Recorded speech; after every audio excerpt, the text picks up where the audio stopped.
ಪ್ರತಿದಿನ ಬೆಳಗ್ಗೆ ನಿದ್ರೆಯಿಂದ ಎದ್ದ ತಕ್ಷಣ ನಮ್ಮ ಅಂಗೈಗಳನ್ನು ನೋಡಿಕೊಂಡು ಒಂದು ಸುಂದರವಾದ ಶ್ಲೋಕವನ್ನು ಹೇಳುವ ಸಂಪ್ರದಾಯ ನಮ್ಮ ಭಾರತೀಯ ಸಂಸ್ಕೃತಿಯಲ್ಲಿದೆ. ಆ ಶ್ಲೋಕವೇ ಕರಾಗ್ರೆ ವಸತೆ ಲಕ್ಷ್ಮೀ ಕರಮಧ್ಯೆ ಸರಸ್ವತಿ ಕರಮೂಲೇತು ಗೋವಿಂದಃ ಪ್ರಭಾತೆ ಕರದರ್ಶನಂ. ನಮಸ್ಕಾರ ಸ್ನೇಹಿತರೆ, ಇಂದು ನಾವು ನಮ್ಮ ಇವತ್ತಿನ ವಿಡಿಯೋದಲ್ಲಿ ಈ ಮಂತ್ರದ ಪೂರ್ತಿ ಅರ್ಥವನ್ನು ತಿಳಿದುಕೊಳ್ಳೋಣ. ಹಾಗೆ ಈ ಶ್ಲೋಕವನ್ನು ಯಾಕೆ ಹೇಳಬೇಕು, ಪ್ರತಿದಿನ ಈ ಶ್ಲೋಕವನ್ನು ಹೇಳುವುದರಿಂದ ಆಗುವ ಪ್ರಯೋಜನಗಳೇನು, ಹಾಗೆ ನಮ್ಮ ಜೀವನದಲ್ಲಿ ಆಗುವಂತಹ ಅದ್ಭುತ ಬದಲಾವಣೆಗಳು ಏನು ಅಂತ ಇವತ್ತಿನ ನಮ್ಮ ವಿಡಿಯೋದಲ್ಲಿ ತಿಳಿದುಕೊಳ್ಳೋಣ. ಈ ಶ್ಲೋಕದಲ್ಲಿ ಲಕ್ಷ್ಮೀ ದೇವಿ, ಸರಸ್ವತಿ ದೇವಿ ಮತ್ತು ಗೋವಿಂದ ಇವರ ಮಹತ್ವವನ್ನು ಸುಂದರವಾಗಿ ವಿವರಿಸಲಾಗಿದೆ. ಈ ಒಂದು ಚಿಕ್ಕ ಶ್ಲೋಕದಲ್ಲಿ ಸಂಪತ್ತು, ಜ್ಞಾನ, ಭಗವಂತನ ಸ್ಮರಣೆ ಮತ್ತು ನಮ್ಮ ಕರ್ಮದ ಮಹತ್ವವನ್ನು ಬಹಳ ಸುಂದರವಾಗಿ ತಿಳಿಸಲಾಗಿದೆ. ಶ್ಲೋಕದ ಸರಳ ಅರ್ಥವನ್ನು ನಾವು ಇವತ್ತು ತಿಳಿದುಕೊಳ್ಳೋಣ. ಸ್ನೇಹಿತರೆ, ಕರಾಗ್ರ ವಸತೆ ಲಕ್ಷ್ಮಿ ಎಂದರೆ ನಮ್ಮ ಕೈಗಳ ತುದಿಯಲ್ಲಿ ಲಕ್ಷ್ಮೀ ದೇವಿಯು ನೆಲೆಸಿದ್ದಾಳೆ ಎಂಬ ಭಾವನೆ.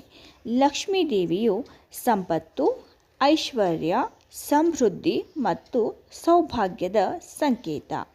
ಇದರ ಮೂಲಕ ನಮ್ಮ ಕೈಗಳಿಂದ ನಾವು ಮಾಡುವ ಸತ್ಕಾರ್ಯಗಳು ಮತ್ತು ಪರಿಶ್ರಮವು ಜೀವನದಲ್ಲಿ ಸಮೃದ್ಧಿಯನ್ನು ತರುತ್ತವೆ ಎಂಬ ಸಂದೇಶವನ್ನು ನೆನಪಿಸಿಕೊಳ್ಳಬಹುದು.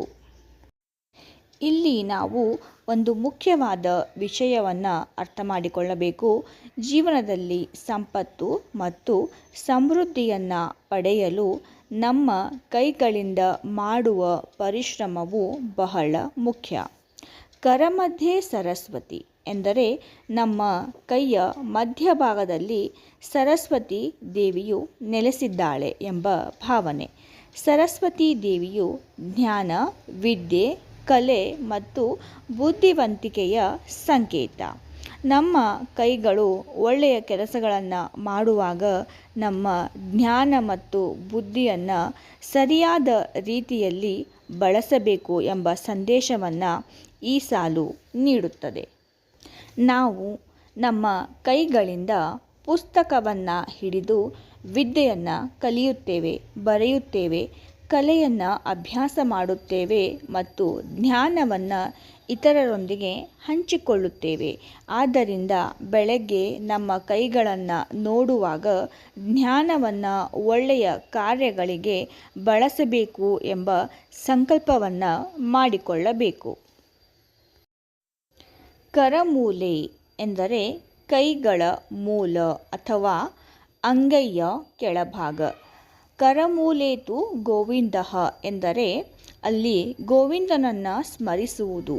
ಗೋವಿಂದನು ಶ್ರೀಮನ್ನಾರಾಯಣನ ಒಂದು ಪ್ರಸಿದ್ಧ ನಾಮ. ಇದರ ಮೂಲಕ ನಮ್ಮ ಜೀವನದಲ್ಲಿ ಎಷ್ಟೇ ಸಂಪತ್ತು ಮತ್ತು ಜ್ಞಾನ ಇದ್ದರೂ ಎಲ್ಲದರ ಮೂಲದಲ್ಲಿ ಪರಮಾತ್ಮನ ಸ್ಮರಣೆ ಮತ್ತು ಕೃತಜ್ಞತೆ ಇರಬೇಕು ಎಂಬ ಭಾವನೆಯನ್ನು ವ್ಯಕ್ತಪಡಿಸಲಾಗುತ್ತದೆ.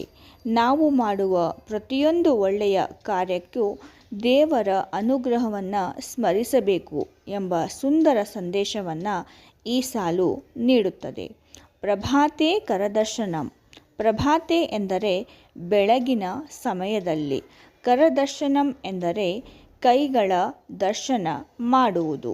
ಅಂದರೆ ಬೆಳಗ್ಗೆ ಎದ್ದ ತಕ್ಷಣ ನಮ್ಮ ಅಂಗೈಗಳನ್ನು ನೋಡಿಕೊಂಡು ಈ ಶ್ಲೋಕವನ್ನು ಭಕ್ತಿಯಿಂದ ಪಠಿಸುವುದು. ಇದು ಕೇವಲ ಒಂದು ಆಚರಣೆಯಲ್ಲ, ಇದರ ಹಿಂದೆ ಒಂದು ಸುಂದರವಾದ ಜೀವನ ಸಂದೇಶವಿದೆ.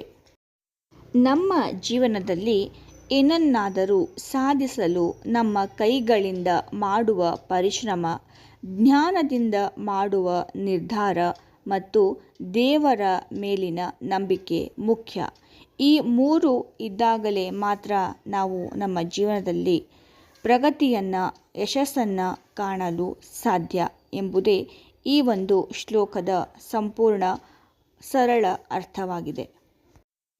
ಈ ಶ್ಲೋಕವನ್ನು ನಾವು 3 ಪ್ರಮುಖ ಅಂಶಗಳಾಗಿ ಅರ್ಥ ಮಾಡಿಕೊಳ್ಳಬಹುದು.